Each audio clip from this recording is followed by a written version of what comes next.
सदियों पुराना ये कानून है कि मिट्टी कभी किसी की मेहनत का उधार नहीं रखती। अगर तुम उसे अपना पसीना दोगे तो वो तुम्हें अनाज के रूप में सोना लौटाएगी। कुछ ऐसा ही मानना था रामपुर गांव के सबसे पुराने और अनुभवी किसान सोमनाथ का। रामपुर एक ऐसा गांव था जो ऊंची पहाड़ियों के नीचे हरे भरे आम के बागों और सरसराती हुई नदी के किनारे बसा था। सुबह की पहली किरण जब जमीन पर पड़ती तो पूरा गांव एक अनोखी रौनक से भर जाता था। कहीं बैलों के गले में बंधी घंटियां बजती तो कहीं चूल्हे से निकलता धुआं आसमान की तरफ बढ़ता। सोमनाथ का रुतबा इस गांव में सबसे अलग था। उनकी उम्र 67 साल हो चुकी थी। चेहरे पर झुर्रियां थीं और हाथ मिट्टी में काम करते करते पत्थर जैसे सख्त हो चुके थे। मगर उनकी आंखों में ऐसी चमक थी जो बड़े बड़े जवानों में नहीं होती थी। उनके पास कुल 5 बीघा जमीन थी। गांव वाले कहते थे कि सोमनाथ के पास कोई सिद्धि है। वो जिस मिट्टी को छू देते हैं वहां से सबसे बेहतरीन फसल उगती है। उनके खेत के अनाज का दाना बाकी सबसे बड़ा और स्वादिष्ट होता था। वाह रे मेरी मिट्टी, इस साल तेरी कोख से जो गेहूं निकलने वाला है उसकी खुशबू अभी से मेरे नसीब में घुल रही है। तू कभी अपने बेटों को भूखा नहीं सुलाती।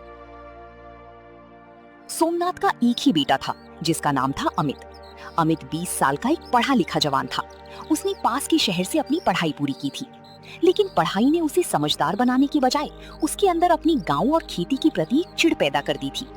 अमित को लगता था कि लकड़ी की हल चलाना, धूप में पसीना बहाना और गोबर की ढेर के पास रहना उसकी स्टैंडर्ड के खिलाफ है।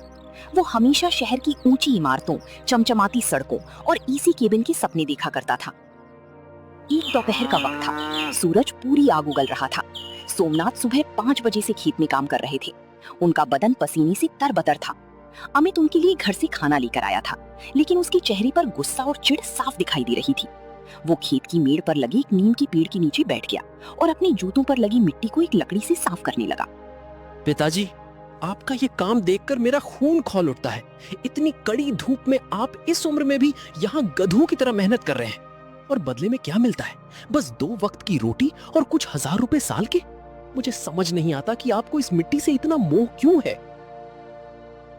बेटा अमित, तू इसे गधों की तरह मेहनत कहता है और मैं इसे इबादत कहता हूं। ये जो पसीना बहता है ना, ये इस मिट्टी के लिए अमृत है।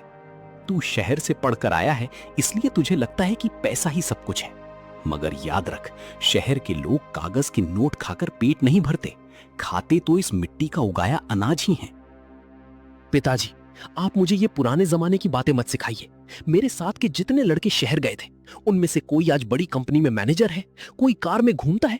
उनके कपड़ों पर मिट्टी का एक दाना भी नहीं लगता। और एक मैं हूं जो इस गांव के पिछड़ेपन में सड़ रहा हूं। मुझे इस खेती बाड़ी में कोई भविष्य नहीं दिखता। बेटा, शहर की चमक सिर्फ बाहर से होती है। वहां के लोग दिन रात काम करते हैं, फिर भी रात को चैन की नींद नहीं सोते। और हमारा क्या है, हम दिन भर मेहनत करते हैं और जब रात को इस मिट्टी पर सोते हैं तो तारे भी हमें देखकर मुस्कुराते हैं। जब तू इस मिट्टी की नब्ज को समझ जाएगा तो तू शहर का मुंह छोड़ देगा। मुझे आपकी ये बातें समझ नहीं आती और ना ही मुझे समझनी है। मैं इस मिट्टी से नफरत करता हूँ। मुझे पैसा चाहिए, बहुत सारा पैसा। मैं यहाँ गुजारा करने नहीं, जिंदगी जीने आया हूँ। अगर मुझे मौका मिला तो मैं कल ही ये गांव छोड़कर शहर भाग जाऊंगा। सोमनाथ ने अपनी बेटी की तरफ देखा। उनकी आंखों में गुस्सा नहीं बल्कि एक दुख था। वो जानती थी कि नई उम्र का खून शहर की झूठी जहान को सच समझ बैठता है। उन्होंने कुछ नहीं कहा, बस खाना खाया और फिर से अपनी कुदाल उठाकर खेत के बीच चले गए। अमित उन्हें गुस्से से देखता रहा और फिर वहां से चला गया। वक्त किसी के लिए नहीं रुकता। दिन हफ्तों में और हफ्ते महीनों में बदलने लगे। अमित का ध्यान खेत पर बिल्कुल नहीं था। वो दिन भर गांव की चौराहे पर दोस्तों के साथ बैठकर शहर जाने की प्लान बनाता रहता। इधर सोमनाथ अकेले ही खेत का पूरा बोझ उठा रहे थे। इस साल ठंड का मौसम बहुत सख्त था और खेत में पानी देने के लिए उन्हें रात रात भर जागना पड़ता था। एक रात जब ठंड की वजह से पूरा गांव कंबल में लिपटा हुआ था, सोमनाथ खेत में पानी का रुख बदल रहे थे। अचानक उनके सीने में एक तेज दर्द उठा। वो वहीं मिट्टी पर गिर पड़े। सुबह जब गांव के लोग खेत की तरफ गए तो उन्होंने सोमनाथ को बेहोश पाया। उन्हें तुरंत घर लाया गया। अमित को जब खबर मिली तो उसके पैरों तले जमीन खिसक गई। वो भागता हुआ घर पहुंचा। पिताजी, आपको क्या हुआ? आपने मुझे क्यों नहीं बुलाया? मैं हमेशा मना करता था कि इस ठंड में रात को खेत मत जाया कीजिए। बेटा, मिट्टी को पानी वक्त पर चाहिए होता है। अगर मैं नहीं जाता तो फसल सूख जाती, और फसल सूख जाती तो मेरे गांव के कुछ घरों का दाना पानी रुक जाता। गांव के सबसे पुराने वैद्य जी ने सोमनाथ की नब्ज देखी। उनका चेहरा उतरा हुआ था। उन्होंने अमित को बाहर बुलाया और धीरे से कहा, अमित, सोमनाथ का शरीर अब पूरी तरह थक चुका है। उन्होंने अपनी उम्र से ज्यादा मेहनत की है और इस ठंड ने उनके फेफड़ों पर बुरा असर डाला है। अब उनके पास बहुत कम वक्त बचा है। इन्हें खुश रखो और इनकी आखिरी बातें सुन लो। वैद्य जी की बात सुनकर अमित के दिल पर जैसे किसी ने भारी पत्थर रख दिया हो। वो भले ही खेती से नफरत करता था, मगर अपने पिता से बहुत प्यार करता था। वो दौड़कर अंदर गया और पिता के पास बैठकर रोने लगा। 2 दिन गुजर गए। सोमनाथ की हालत पल पल बिगड़ती जा रही थी। उन्हें पता चल गया था कि उनका इस दुनिया से जाने का वक्त आ गया है। उन्होंने देखा कि अमित उनके सिरहाने बैठकर रो रहा है। सोमनाथ ने बड़ी मुश्किल से अपना कांपता हुआ हाथ उठाया और अमित के हाथ पर रखा। अमित, बेटा रोना बंद कर। जो आया है उसे एक न एक दिन जाना ही है। मैंने अपनी जिंदगी बहुत शान से जी है। इस मिट्टी ने मुझे कभी झुकने नहीं दिया। मगर मुझे एक बात का अफसोस है कि मैं तुझे शहर भेजने के लिए पैसे जमा नहीं कर पाया। नहीं पिताजी, मुझे कोई पैसा नहीं चाहिए। आप बस ठीक हो जाइए। मैं आपकी हर बात मानूंगा। मैं कभी शहर का नाम नहीं लूंगा। नहीं बेटा, झूठ मत बोल। तेरे सपने बड़े हैं और उन्हें पूरा करने का हक है तुझे। इसलिए अब जो मैं कह रहा हूं उसे बहुत ध्यान से सुन। जी पिताजी, कहिए, मैं सुन रहा हूँ। मेरी बातों को बिल्कुल मत भूलना। हमारा जो 5 बीघा का खेत है, जिसे मैंने अपनी पूरी जिंदगी सांचा है, उस खेत के बिल्कुल बीचों बीच मिट्टी के अंदर मैंने एक बहुत बड़ा खजाना छुपा रखा है। वो खजाना मेरे पूर्वजों का है और मेरी जिंदगी की आखिरी कमाई भी उसमें शामिल है। खजाना? खेत के बीच में? आपने मुझे ये बात पहले क्यों नहीं बताई? क्योंकि तब तू उस खजाने की कदर नहीं करता। मेरे जाने के बाद जब तेरे पास कोई रास्ता न बचे तो तू उस खेत पर जाना, पूरे खेत को अच्छी तरह से खोद देना, एक एक इंच मिट्टी को उलट देना, ताकि वो खजाना तेरे हाथ लग सके। उस खजाने को बेचकर तू जो चाहे कर सकता है। शहर जाकर बड़ा बंगला खरीद सकता है, कार खरीद सकता है। पिताजी, वो खजाना किस जगह पर है? कोई निशानी, कोई डब्बा या घड़ा? खेत के बीचों बीच पूरा खेत खोद देना, मिट्टी में ही खजाना है। और इसके साथ ही सोमनाथ का हाथ अमित के हाथ से छूट गया। उनकी आंखें बंद हो गईं और उनकी आत्मा इस निश्चल शरीर को छोड़कर चली गई। पूरे घर में कोहराम मच गया। गांव के लोग दौड़कर आए। सभी रो रहे थे क्योंकि उन्होंने एक सच्चा किसान और एक नेक इंसान खो दिया था। मगर अमित के दिमाग में दुख के साथ साथ एक अजीब सा तूफान चल रहा था। उसकी कानों में पिता की आखिरी शब्द गूंज रही थी। हमारा जो 5 बीघा का खेत है, जिसे मैंने अपनी पूरी जिंदगी सांचा है, उस खेत के बिल्कुल बीचों बीच मिट्टी के अंदर मैंने एक बहुत बड़ा खजाना छुपा रखा है। सोमनाथ के अंतिम संस्कार में पूरा रामपुर गांव शामिल हुआ। हर किसी की आंख नम थी। हर कोई सोमनाथ के खेत और उनकी मिखलास जिंदगी की तारीफ कर रहा था। काका, जो सोमनाथ के बचपन के सबसे पक्के दोस्त थे, उन्होंने अमित के कंधे पर हाथ रखा और उसे ढांढस बंधाया। अमित बेटा, अपने आप को संभालो। सोमनाथ इस गांव का घास था जो सबको छांव देता था। अब उनके जाने के बाद इस जमीन की जिम्मेदारी तुम पर है। अपने पिता के नाम को कभी डूबने मत देना। जी काका, मैं कोशिश करूंगा। लेकिन पिताजी ने मरते वक्त मुझे कुछ ऐसा बताया है जिसे सुनकर मैं खुद हैरान हूँ। क्या बताया उन्होंने? उन्होंने कहा कि हमारे खेत में कोई पुराना खजाना दबा हुआ है। उन्होंने मुझे पूरा खेत खोदने के लिए कहा है। काका ने अमित की बात सुनी। उनके चेहरे पर एक अजीब सी गहरी मुस्कुराहट आई। वो सोमनाथ को बहुत अच्छी तरह जानते थे। उन्हें समझ आ गया कि सोमनाथ ने मरते मरते भी अपने बेटे के लिए एक ऐसी चाल चली है जो उसकी जिंदगी बदल देगी। मगर काका ने अमित को सच नहीं बताया। अगर सोमनाथ ने ऐसा कहा है तो बात में जरूर कोई सच्चाई होगी। वो मरते दम तक कभी झूठ नहीं बोले। तुम्हें उनकी बात पर अमल करना चाहिए बेटा। मगर याद रखना, खजाना पाने के लिए पहले मिट्टी से रिश्ता जोड़ना पड़ता है। मैं कल से ही काम शुरू करूंगा काका। मुझे देखना है कि पिताजी ने मेरे लिए क्या छोड़ा है। अगली सुबह जब अभी सूरज की पहली किरण भी नहीं निकली थी और गांव में अंधेरा ही था, अमित की आंख खुल गई। आज उसके अंदर कोई आलस नहीं था। उसके दिमाग में न तो शहर के दोस्तों का ख्याल था और न ही खेती से नफरत। उसके अंदर सिर्फ एक ही भूत सवार था, सोने और चांदी के सिक्के जो खेत के नीचे दबे थे। उसने घर के कोने से एक पुरानी कुदाल और एक नया फावड़ा उठाया, एक बड़े कपड़े में थोड़ा सा पानी और दोपहर की रोटी बांधी और खेत की तरफ निकल पड़ा। मौसम अभी भी ठंडा था, मगर खजाने के लालच ने अमित के अंदर ऐसी गर्मी पैदा कर दी थी कि उसे ठंड का एहसास ही नहीं हो रहा था। जब वो खेत पहुंचा तो खेत खाली था। सोमनाथ की आखिरी फसल कट चुकी थी और जमीन धूप में सूखकर सख्त हो चुकी थी। अमित खेत के बिल्कुल बीचों बीच खड़ा हुआ। उसने चारों तरफ देखा। पिताजी ने कहा था कि खजाना बीच में है, मगर उन्होंने कोई सही जगह नहीं बताई।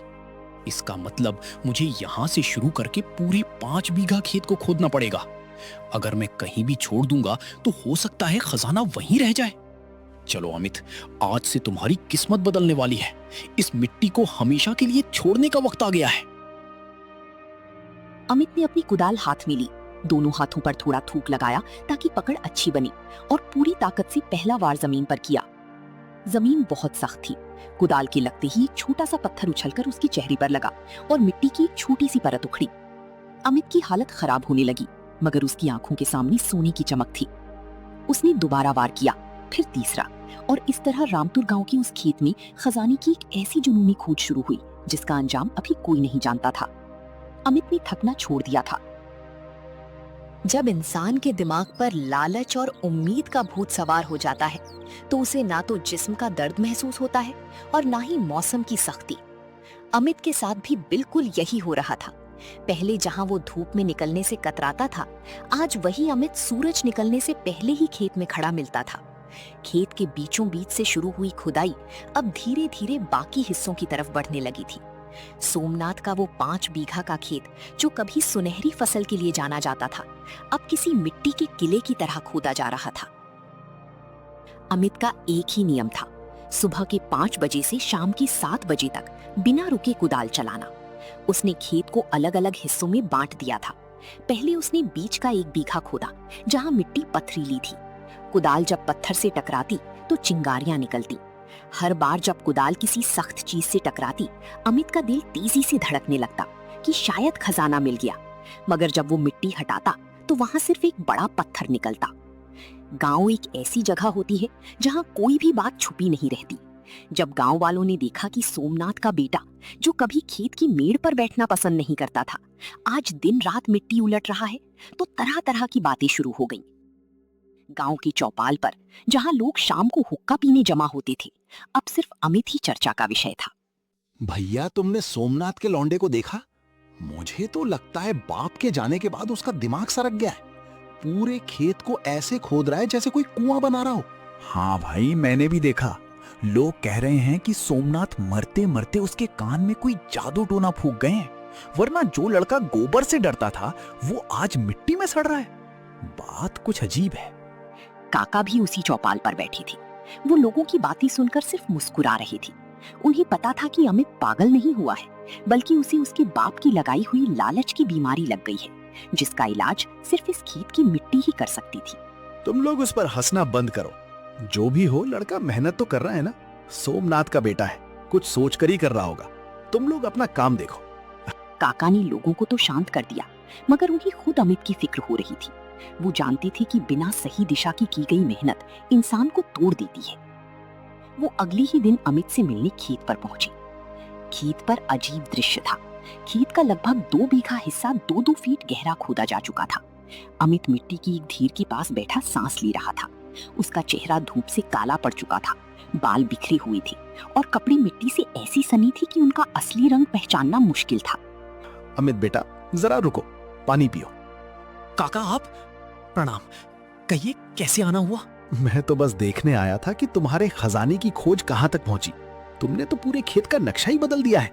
तुम्हारे पिता ने अगर देख लिया ना तो उनकी आत्मा रो पड़ेगी कि तुमने जमीन को जख्म दे दिए है।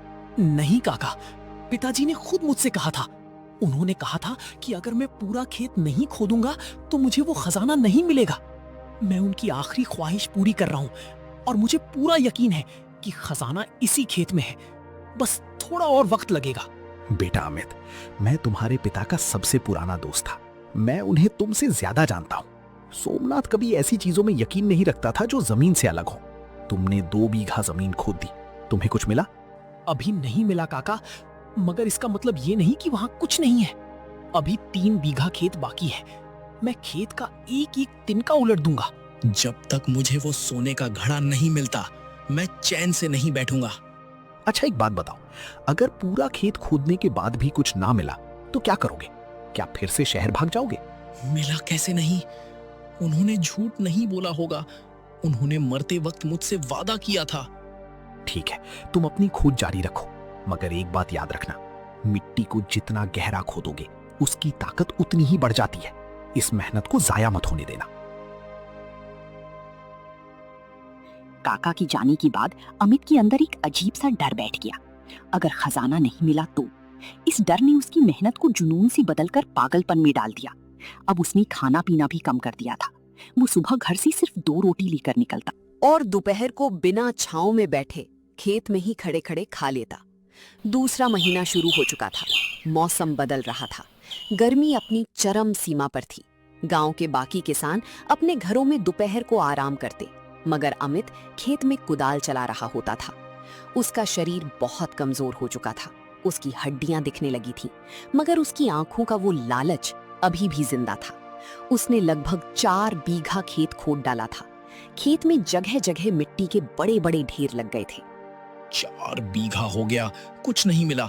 सिर्फ मिट्टी, सिर्फ पत्थर, सिर्फ नालों की पुरानी जड़ें। कहाँ है खजाना? पिताजी, आपने कहाँ छुपाया है उसे? क्या आपने मुझसे बदला लिया? क्या आप चाहते थे कि मैं इस मिट्टी में मर जाऊं? अचानक दोपहर की 2 बजे, जब सूरज ठीक सिर के ऊपर था और लू चल रही थी, अमित को चक्कर आने लगा। उसे लगा कि उसके सामने की जमीन घूम रही है।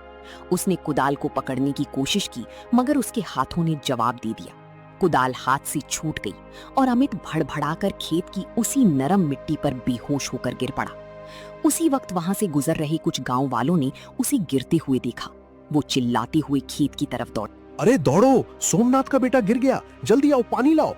मैंने पहले ही कहा था, ये लड़का जान दे देगा इस खेत में। चलो इसे उठाकर पेड़ की छांव में ले चलो। जब अमित ने अपनी आंखें खोली तो उसने अपने आप को खेत की उसी नीम के पेड़ के नीचे पाया। उसके सिर पर गीला कपड़ा रखा था और काका उसके मुंह पर पानी की छींटे मार रही थी। गांव के कुछ लोग चारों तरफ खड़ी उसे देख रही थी।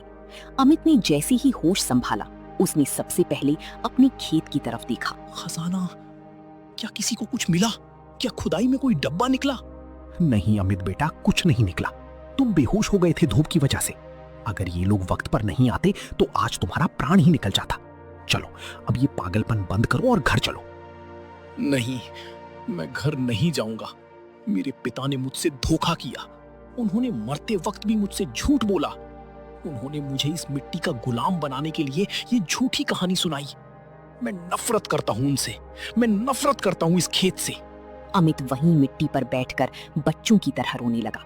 उसकी 2 महीने की बेहिसाब मेहनत, वो छाली, वो काला पड़ता जिस्म, सब कुछ बेकार लग रहा था।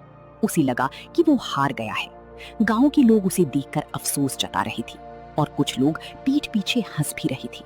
अमित ने तय कर लिया कि अब वो इस गांव में एक पल भी नहीं रुकेगा। उसने फैसला किया कि वो सब कुछ बेच बाच कर शहर भाग जाएगा और कभी पलटकर इस गांव की मिट्टी को नहीं। जब इंसान का भरोसा टूटता है तो उसे अपने सबसे प्यारे लोग भी दुश्मन नजर आने लगते हैं। अमित के साथ भी यही हो रहा था। उसे लग रहा था कि उसके पिता ने मरते वक्त उससे एक अजीब सा मजाक किया था ताकि वो गांव में ही फंसा रहे। खेत की 5 बीघा जमीन का 1-1 इंच खोदा जा चुका था। मिट्टी के बड़े बड़े ढेर लगे थे, मगर सोने का एक सिक्का भी नहीं मिला था। अमित ने तय कर लिया था कि अब वो इस गांव में एक पल भी नहीं रुकेगा। अगली सुबह अमित ने अपने घर का पुराना झूला उठाया, उसमें अपने कुछ कपड़े और पढ़ाई की डिग्री रखी। उसने घर के दरवाजे पर ताला लगाया और हमेशा के लिए गांव छोड़ने के लिए बस स्टैंड की तरफ चल पड़ा। उसके चेहरे पर अब लालच नहीं, बल्कि एक गहरा दुख और हार का एहसास था। अभी वो गांव की सीमा पर पहुंचा ही था कि रास्ते में वही समझदार पुराने किसान काका खड़े मिले। उनके हाथ में एक बड़ा सा झोला था जिसमें गेहूं के बीज की थैलियां भरी हुई थी। तो अमित बेटा, तुमने हमेशा के लिए इस गांव और अपने बाप की जमीन से मुंह मोड़ लिया, शहर जा रहे हो? हाँ काका, अब यहाँ रुककर क्या करूंगा?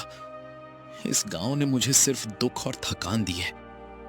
मेरे पिताजी ने मरते वक्त मुझसे सबसे बड़ा झूठ बोला। मैंने पूरा खेत खोद डाला, मेरे हाथों का जिल्द छिल गया, मगर वहां कुछ नहीं था। मैं अब शहर जाकर कोई भी छोटी मोटी नौकरी कर लूंगा, मगर इस धूल और मिट्टी में नहीं रहूंगा। सोमनाथ ने तुमसे झूठ नहीं बोला था अमित। उन्होंने जो कहा था बिल्कुल सच कहा था, मगर तुमने उनके शब्दों को समझा, उनके जज्बात को नहीं। तुमने सोने के लालच में पूरे खेत को खोद डाला, मिट्टी को उलट पुलट कर दिया।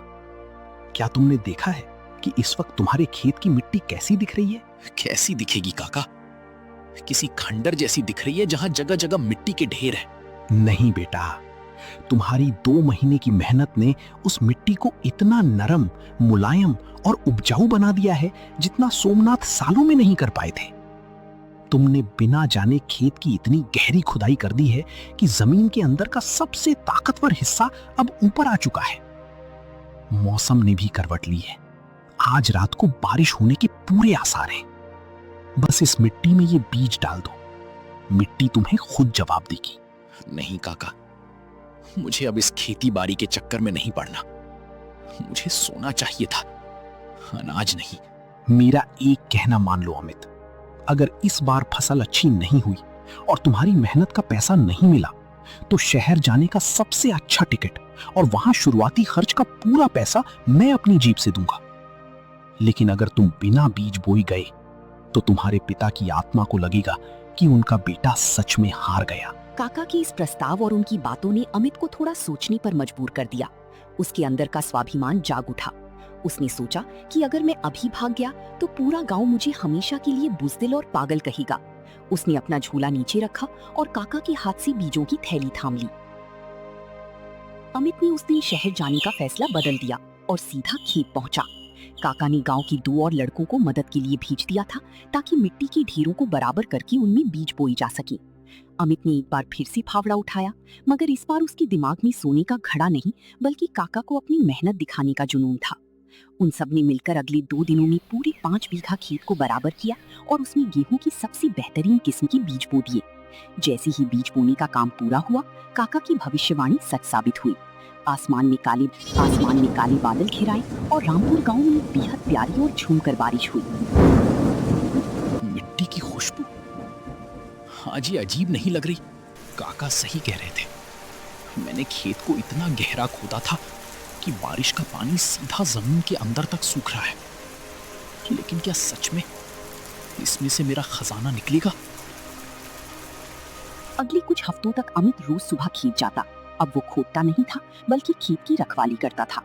बारिश के पानी और अमित की गहरी खुदाई का असर ये हुआ कि जमीन से छोटी छोटी हरी अंकुर निकलने लगी। जब अमित ने पहली बार उन हरी अंकुरों को मिट्टी से बाहर आते देखा तो उसे एक ऐसी खुशी मिली जो उसे शहर में किसी चीज से नहीं मिली थी। उसे लग रहा था जैसे वो किसी नए जीवन को जन्म दे रहा हो। दिन गुजरने लगे, हफ्ते बदले और देखते ही देखते 3 महीने बीत गए। रामपुर गांव ने इस साल बहुत सी खेत देखी, मगर सोमनाथ का खेत सबसे अलग और अद्भुत दिख रहा था।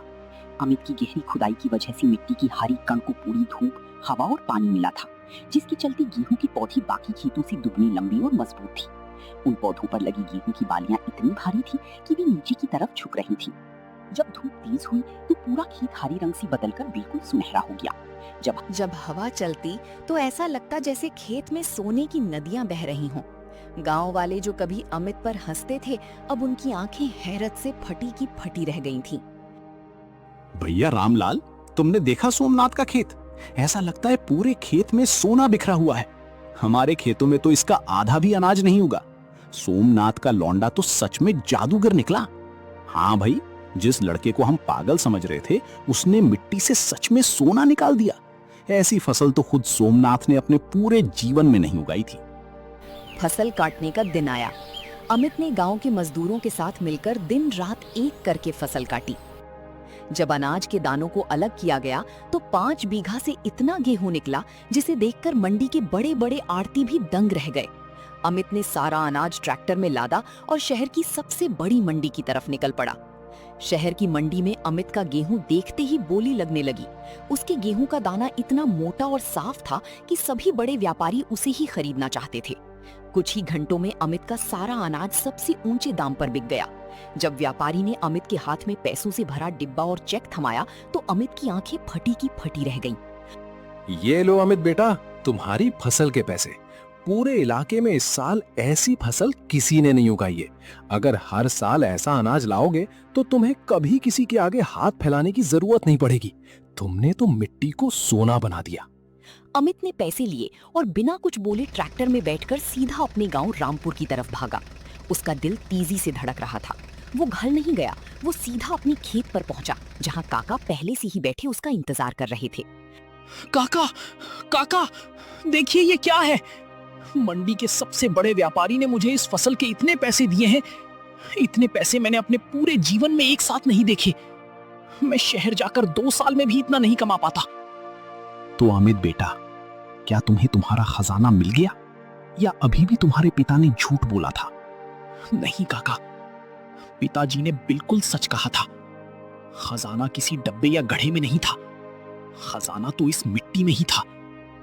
उन्होंने मुझे खेत खोदने को इसलिए कहा ताकि मिट्टी उपजाऊ हो सके, और मैं जो मेहनत से डरता था, कड़ी मेहनत करना सीख जाऊं। अगर वो मुझे ये कहानी नहीं सुनाते तो मैं कभी इस खेत में पैर नहीं रखता और ना ही मुझे इस मिट्टी की कदर होती। असली खजाना तो हमारी मेहनत है जो इस मिट्टी से सोना निकाल देती है। अमित को अब पिता के कहे हर एक शब्द का असली मतलब समझ आ चुका था। उसने शहर जाने का ख्याल हमेशा हमेशा के लिए अपने दिमाग से निकाल दिया। उसने उसी पैसे से अपने खेत को और बेहतर बनाया, नई तरीके की सिंचाई के साधन लगाए और गांव के दूसरे बेरोजगार युवाओं को भी इकट्ठा किया। भाइयों, शहर की चकाचौंध में सिर्फ धोखा है। असली सुकून और असली बरकत हमारी जमीन में है। अगर हम इस मिट्टी को अपना पसीना देंगे तो ये हमारी आने वाली पीढ़ियों को कभी भूखा नहीं सोने देगी। चलो मिलकर अपनी मिट्टी को सोना बनाते हैं। रामपुर गांव का वो लड़का जो कभी मिट्टी से नफरत करता था, आज पूरे जिले में मिट्टी का मसीहा के नाम से जाना जाता था। सोमनाथ का खेत अब सिर्फ एक जमीन का टुकड़ा नहीं था, बल्कि वो अमित की कामयाबी, उसकी समझ और एक बाप की सच्ची सबक की जीती जागती दास्तान बन चुका था। सोमनाथ, तुम जहां भी हो, आज देख लो, तुम्हारा बेटा भटका जरूर था, पर अब वो मिट्टी का असली बेटा बन चुका है। तुम्हारा खजाना सही हाथों में है। जिंदगी में शॉर्टकट ढूंढने वाले हमेशा भटक जाते हैं, मगर जो मिट्टी से जुड़कर मेहनत करते हैं, उन्हें हर मोड़ पर कामयाबी का खजाना मिल ही जाता है।